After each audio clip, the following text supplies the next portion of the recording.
Ayer estuvimos todo el tiempo discutiendo, todo el día conversando en torno a un refuerzo de 18.000 pesos en 2 cuotas que van a recibir tanto los empleados informales, los que trabajan en negro, los monotributistas de las 2 primeras categorías, las empleadas de casas particulares y los monotributistas sociales.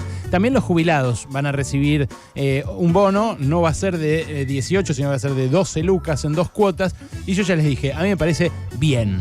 Los sueldos están bajísimos, las jubilaciones también. En general, la vida se ajustó tremendamente en estos últimos 6 años y esto es un refuerzo que sirve. Ahora, hay un análisis económico que hacer también, que es si alcanza y si va a durar. Y ahí empiezan los problemas. Este bono va a cubrir a unas 12, quizás un poquito más, quizás 11, entre 11 y 13 millones de personas. Todavía no sabemos porque el ANSES todavía no habilitó la web donde se van a tener que anotar los trabajadores informales y no sabemos a quiénes van a filtrar, básicamente. Pero esto va a cubrir más o menos a un 30% de la población, un 40% de la población activa. Y está buenísimo que la cubra. Ahora, ¿es solo ese 40% de la población activa la que sufrió el impacto de los precios y el aumento de precios de este último tiempo? A mí me parece que no. A mí me parece que es toda la sociedad, podríamos decir, toda la sociedad menos el 10% más rico o de mayores ingresos, que tampoco es que ahí son todos ricos, porque para ser del 10% de mayores ingresos en Argentina hay que ganar más de 200 lucas por mes, digamos. Tampoco es una guita que te teletransporta al country más caro, al amarradero del club náutico más caro, ni a ninguno de esos lugares. Ahora, este 30-40% de la población activa, es cierto, es el que más sufrió. Hay otro 40% de la población que labura y que se empobreció severamente en estos últimos 6 meses, a los que también les hace falta una compensación. Eso es lo que falta.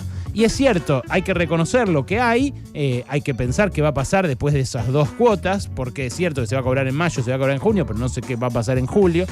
Pero también hay que destacar lo que falta. Y ahí hay un análisis muy piola que hizo Emanuel Álvarez Agis de la consultora P4Q, que lo va a sacar en su informe hoy, pero que me lo adelantó porque ayer hablé de esto en la tele y me lo mandó para que lo discutiéramos, que aporta muchísima información interesante para pensar esto. Primero, lo que dice Agis es que según sus estimaciones, este bono no va a afectar el compromiso fiscal con el Fondo Monetario. Esto quiere decir que lo paga el gobierno solamente con la guita que amarrocó en el primer trimestre de este año. ¿Por qué digo que amarrocó? Bueno, porque en el primer trimestre de este año tuvimos casi déficit cero, con un montón de gente pasándola muy mal, teniendo ingresos muy bajos, entre ellos los jubilados, que tuvieron un ajuste del 12%, mientras los alimentos treparon más del 15%. Entonces, hay un ahorro fiscal en un contexto de mucha penuria económica. Eso es un ajuste.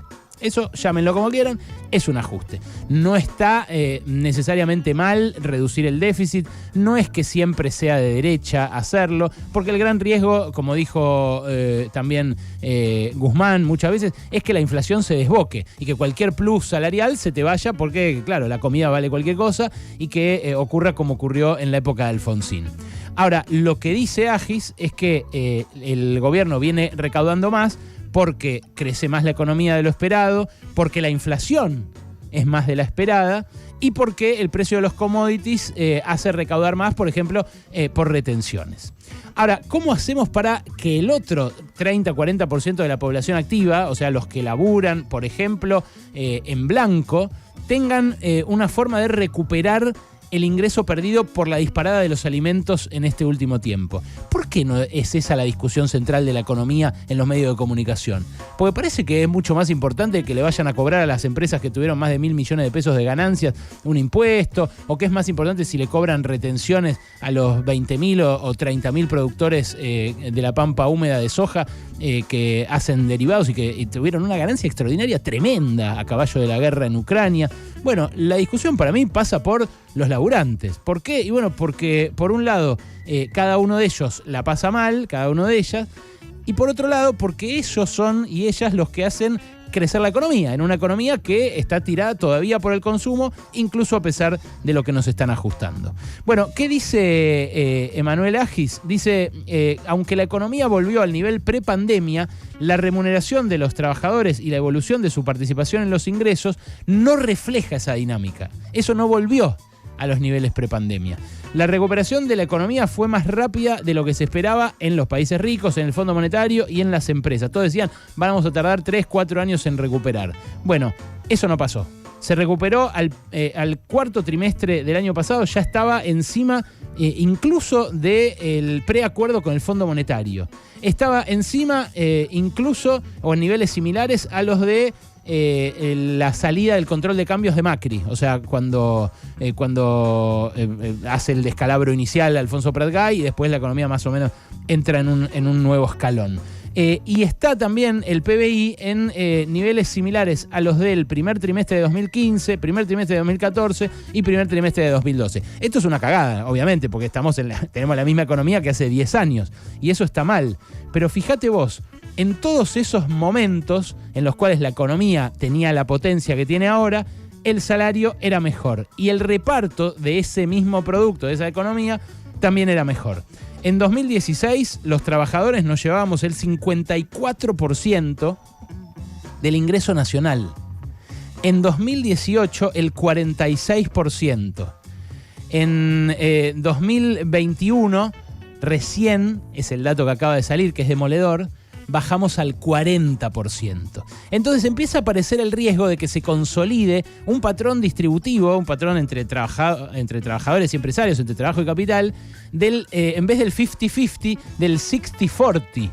Del 60-40, y que eso quede así, cosa que ya ha pasado en la historia argentina, porque los trabajadores hemos tenido menos participación en el producto que esta, por ejemplo, durante toda la convertibilidad, o en la dictadura. En la dictadura teníamos el 25% de participación en el ingreso. Claro, lo tuvieron que hacer a sangre y fuego, matando a los que se resistían a que eso pasara. ¿Por qué? Porque antes estaban en el 50%. Bueno, los milicos lo hicieron a sangre y fuego. Ahora estamos en democracia. Deberíamos poder discutir esto de manera más sosegada, pero de manera tal también que no siempre perdamos los mismos. ¿Por qué? Bueno, porque la inflación afecta a los laburantes, la inflación hace que el fisco recaude más y la inflación también, como los precios suben antes que los salarios, hace que muchas empresas terminen ganando más.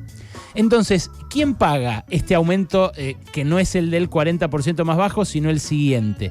Para mí, no debería salir del mismo bolsillo. Y en eso creo que coincido con Emanuel. Creo que debería salir del bolsillo de las empresas, de los dueños de las empresas. En todo caso, con cuidado para que las pymes no fundan. Ok, con cuidado para que las pymes no fundan. Pero tomando en cuenta esto de que los precios suben antes que los salarios y que este desfasaje está empezando a hacer pasar hambre a mucha gente que se toma el colectivo a la mañana, llega al laburo, pasa 8 horas ahí, se vuelve a tomar el colectivo a la tarde y llega a su casa exhausta a sus hijos sin poder darles lo que necesitan.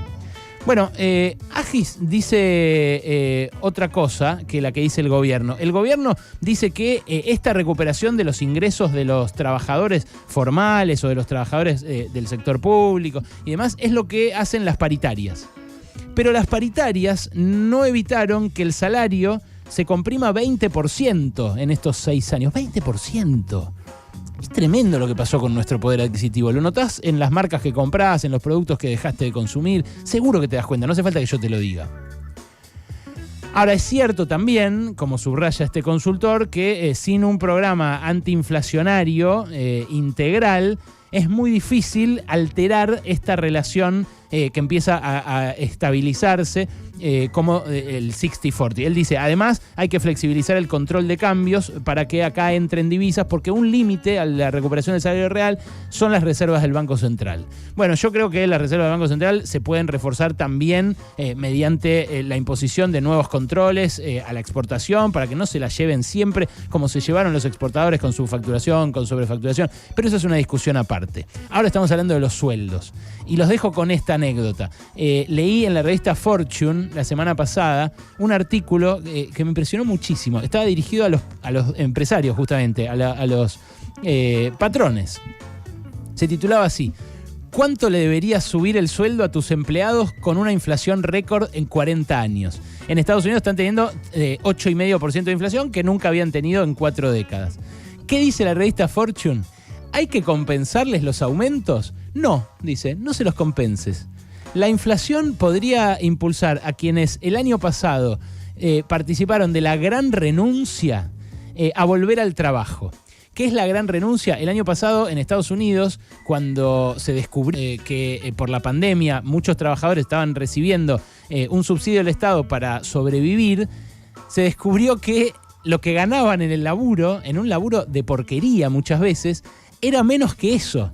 Era menos que lo que necesitaban para sobrevivir. Entonces mucha gente en Estados Unidos, no sé si le dicen choriplaneros o qué, pero dejó de laburar y pasó a vivir de, en ese momento, la asistencia del Estado y ahora de otros trabajos que dicen, bueno, capaz me pagan menos, pero son mejores que esa porquería que me pagaba el salario mínimo. ¿Qué dice la revista Fortune?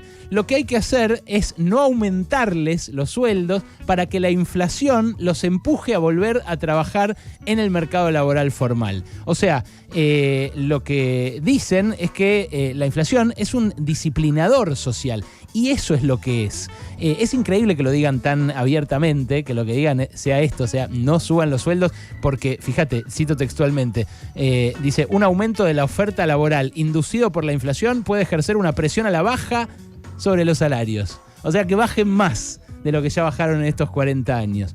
Bueno, ¿por qué vale el ejemplo de la revista Fortune? No porque en Estados Unidos se gana igual que acá, no porque sea la misma situación, sino porque el capitalismo a nivel internacional está haciendo lo mismo en todas partes. Está haciendo desde hace 40 años que los sueldos se depriman brutalmente frente a la productividad. La productividad creció como nunca en estos 40 años. Tenemos mail, tenemos celulares, tenemos computadoras súper poderosas, todos producimos mucho más que antes y sin embargo ganamos menos. Esto es lo que hace solito el mercado laboral. Por eso las sociedades que quieren progresar, pero armónicamente, lo regulan. Y por eso también los trabajadores y trabajadoras se organizan, como hacen en Estados Unidos frente a esta realidad, en sindicatos hasta en Amazon, que están sorprendiendo a los patrones más poderosos del mundo, esos que tienen en sus riquezas, en sus arcas, el PBI completo de varios países, como el nuestro, por ejemplo. Bueno, hay mucho que falta acá. Es cierto, está muy bueno que hayan reaccionado con un bono en un contexto de tanto empobrecimiento como el de estos últimos meses. Pero falta. Y lo que falta es eso, un refuerzo también para los que trabajan en blanco y que perdieron muchísimo con la suba del alimento.